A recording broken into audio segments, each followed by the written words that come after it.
من به شما هشدار میدم این کشور تحمل نخواهد کرد این وضع.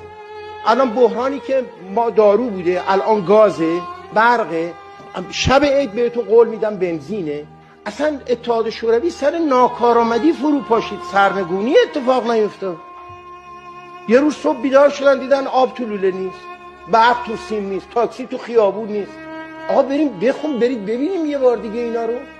اینجوری هم نمیشه که آقای دکتر که هر 3 سال یه بار ما یه اصلاح قیمت بکنیم، 1000 نفر کشیشن تو خیابون، دوباره به یه تراز موقت برسیم، بعد دستگاه چاپ پول دوباره بازی عدس‌سر. الان قیمت این بطری آب 3 برابر یه لیتر بنزینه. این تقصیر مردمه به نظر شما؟ تقصیر مردم نیست. ما به قدری مشتنقونیدیم اون وحشتناکه. به نسبت سال 1388 الان سطح عمومی قیمت ها 20 برابر افزایش پیدا کرده.